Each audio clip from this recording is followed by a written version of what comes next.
Hi everybody, it's Christina Robles. Welcome back to, I believe, video number 5 in my Mind, Body, and Soul Food YouTube channel. Today is December 8th, 2015. I had gastric sleeve surgery with Dr. Ramos Kelly in Tijuana, Mexico on March 6, 2015. My starting weight, or my high weight, was 222 pounds.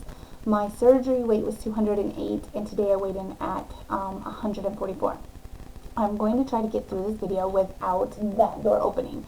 I doubt that I will be able to. I've literally started this video over 3 times because my husband, my mother-in-law, and my son keep coming in here. So let's try to get through this before somebody else comes in this door. On this video, sorry, I have like the worst strep throat. I don't know if it's strep throat, but my throat hurts really bad. So I'm going to have to keep drinking throughout this video, and I apologize.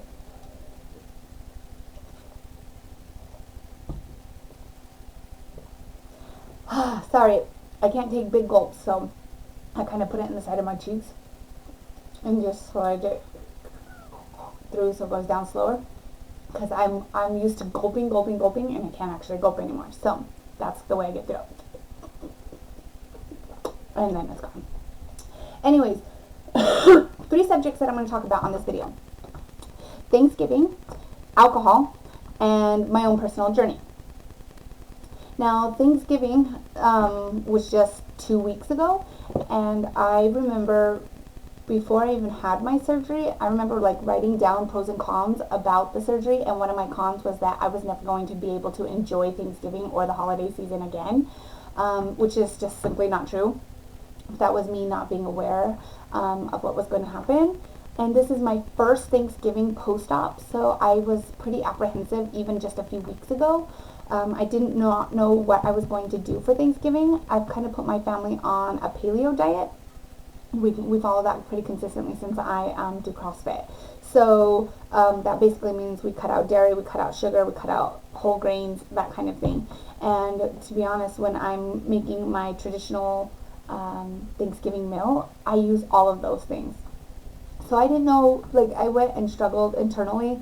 Like, do I make the standard meal that I've always made and keep those traditions alive and pass those on to my children? Or do I start new traditions that are healthier versions of what we used to eat and change it all up and then teach my children that, and then they can teach their children, and their children will never even know what it was to eat the way we used to eat, and my grandkids will grow up healthy.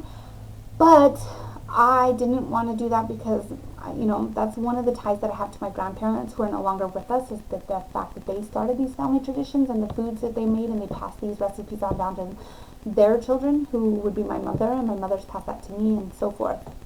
So, I mean, you don't even realize how much emotion plays into your eating habits until you are faced with having to make new habits. So what I decided to do was to keep our regular family traditions. What I figured was that, you know, it's only one time a year. I cook for hours, even days, brining turkeys and getting everything ready, pies, everything. And I don't have that kind of time during the year to make those kinds of meals for my family. So one time a year is not going to kill us, and I really wanted to keep those traditions alive.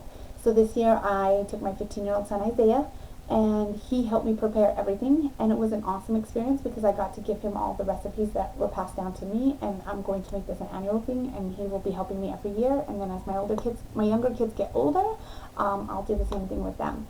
So one comforting note is that my mother also had gastric sleeve surgery on September 4th, so she's just pretty fresh out. And I didn't have to go through this holiday season being the only one that wasn't able to eat. She actually was kind of in the same boat as me. So what we did was we actually put all of the things that we made on our plate, just little portions of everything, and we kind of just sampled everything. So it's like a teaspoon of this, teaspoon of that, teaspoon of this, some turkey. And I was fine. I got to eat everything that everybody brought. Like, I did have some pasta salad, but I only had like one piece of macaroni kind of thing and a little bit of potatoes. Like, it really, I didn't eat a whole lot, and I was super satisfied. I did not have the urge to overeat. I didn't even have the urge to eat leftovers, and I'm a really big leftover kind of girl, especially for Thanksgiving. Any other day of the week I won't touch leftovers, but Thanksgiving leftovers are the best. Unless you're a gastric sleeve patient, and then you really just don't care about them. So Thanksgiving really wasn't that bad. and I'm looking forward to Christmas and New Year's, and I know that I can hit those and attack those meals, whatever they will be, in moderation, and I'll be just fine. So if you're concerned with that, just take it from me, it really wasn't as big of a deal as I was making it. One cool NSV though during Thanksgiving was last Thanksgiving. I had an extended family member who had called me out. It was a pretty horrific scene. Called me fat, called me a porker, just like it was bad. It was one of the reasons that pushed me to do the gastric sleeve just a few short months later. But this year was pretty awesome because I bought a new outfit, and like, I'm not trying to be conceited or anything. I feel really good about the way that I'm starting to look. Like, I'm really enjoying my appearance and my body, and I bought an outfit. I mean, it was just plain black leggings and a cashmere sweater, but my butt was banging in this freaking outfit. Like, my tummy was flat, my hair was flowing, makeup was looking good. It was awesome. So to walk into that room full of people who humiliated me the year before by telling me how fat I was, had to eat their own words and tell me how great I looked and how much weight I'd lost, and it was pretty awesome. So I hope you all get to have that kind of experience, because it was pretty awesome for me. Now to the drinking. I know that we're all going to be faced with making some, having holiday parties that we're going to go to, and whether or not we drink. And actually, I was asked by somebody on my YouTube channel to please do a video on when is a good time to start drinking and what are some of the effects that they will see. I'm currently mentoring about 5 people right now. 2 of those people have already started drinking, and they actually have totally different experiences than I have. So I'm only going to tell you what I know for sure, and the experiences that I've had. And then the choices from there are completely up to you on how you want to handle drinking. I know that the majority of bariatric surgeons suggest that you don't even try alcohol for the first year. There's a very specific reason why they don't want us trying alcohol, and that's because the reality is those of us who need this surgery or have had the surgery have an addiction to food. And so what the sleeve does is it eliminates our ability to overeat. And so by picking up alcohol, we are more likely to have a transfer of addiction from food to alcohol.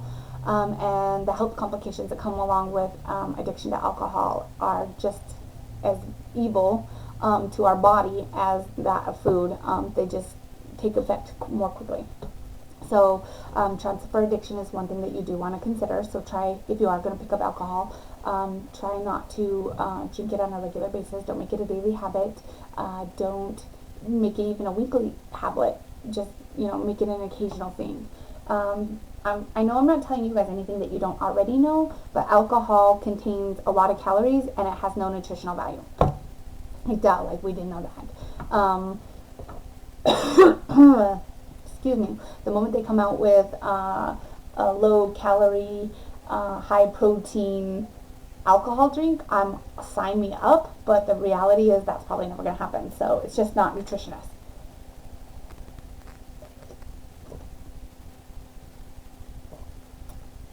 Sorry, guys.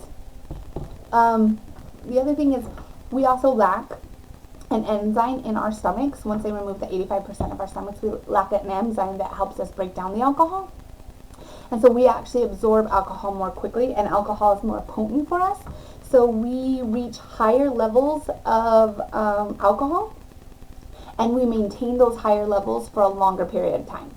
So basically what that means is that you're a cheap drunk, and you're drunk for longer periods of time than you would be if you didn't have gastric sleeve surgery.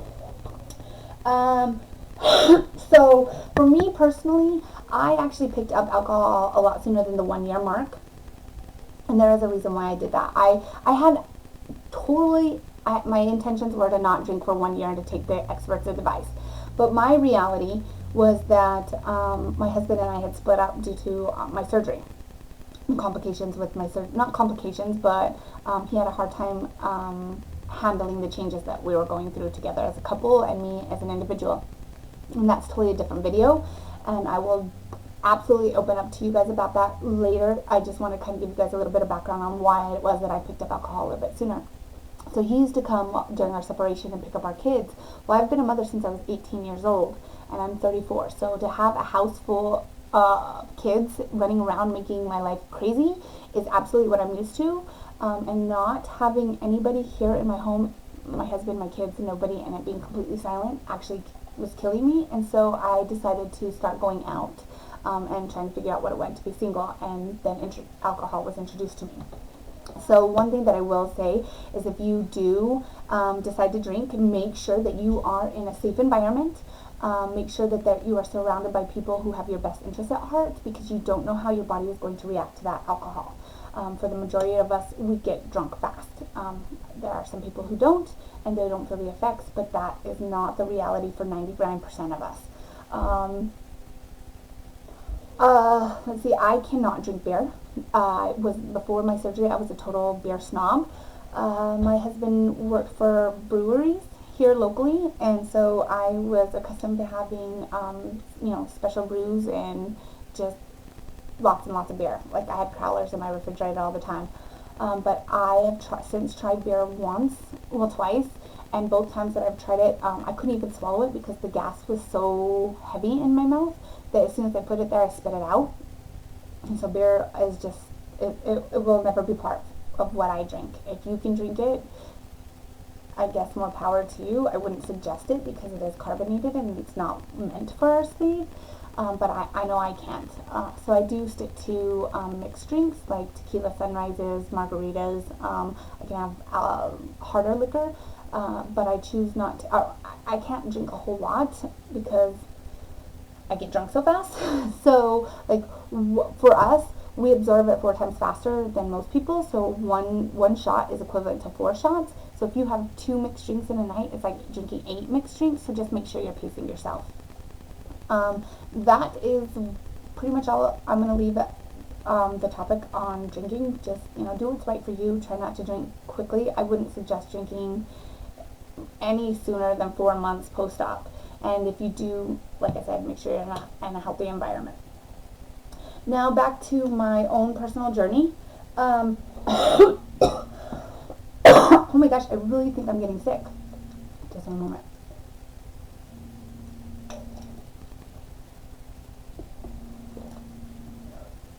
Okay, my own personal journey. Just know that I'm normally a pretty positive person, okay? I am very competitive, but I'm mostly competitive with myself. Like, I want to be a better version of myself today than I was yesterday. That's how I live my life. But I have built this routine for the last 8 months, last 9 months, I should say. I'm very good about planning my meals. I'm very good about going to the gym. I'm very good about making healthy choices. And for Thanksgiving, oh my gosh, Thanksgiving like totally threw me for a loop. I took 5 days off of work, so I wasn't working, and then immediately following Thanksgiving, my daughter got sick and my son got sick. So after building these routines for 8 months, I'm just amazed at 2 short weeks of derailing myself, and I've gotten to a really low depressive kind of state. I haven't been to the gym. During those 5 days that I was off, my kids and I were having like movie marathons, and we were staying up till like 3 or 4 o'clock in the morning, and then we were sleeping during the day. So when I was waking up, I wasn't wanting to go to the gym, and then I was averaging like 3.5, 4 hours of sleep, so I was pretty lethargic, and it was just much easier for me to run and go to a restaurant or fast food than it was for me to sit down and make these meals that I wasn't planning out. And so I was just making really horrible choices. Well, as you know, my lowest weight has been 140, and I keep bouncing back between 140 and 145, anywhere in between there. Well, I actually got up to 147. Now, my goal weight is 135, and if I never get there and I'm right around 140, I'm okay with that, because I really am enjoying the way my body is looking right now and how I feel about myself. But the 147, I'm so not cool with. Like, it's just not, I'm not willing to go there. I put way too much work in to let things slide back up. So I've been really hard on myself. But, 2 weeks of falling off of track is better than 2 months, which is better than gaining 20 pounds and just feeling like I can't start over. So I'm basically going to start the 5-day pouch test, and try to get some restriction to my pouch, to my sleeve, because I am noticing that I can consume a lot more. I'm able to eat a lot more than I have been able to. I'm craving the wrong kinds of foods. I just have been really bad.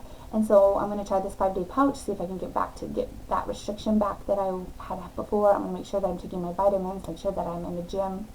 But I want to tell you guys, because I've seen on Facebook and other places where people just beat themselves up about not, being off of their journey or their path to a healthier them, and I'm always trying to encourage them. I'm like, just get back on, it's not that big of a deal. But for me, I really got to a low place in these last 2 weeks, and I don't like that feeling. I don't like the feeling of feeling like I'm a failure, feeling like I'm making wrong choices again.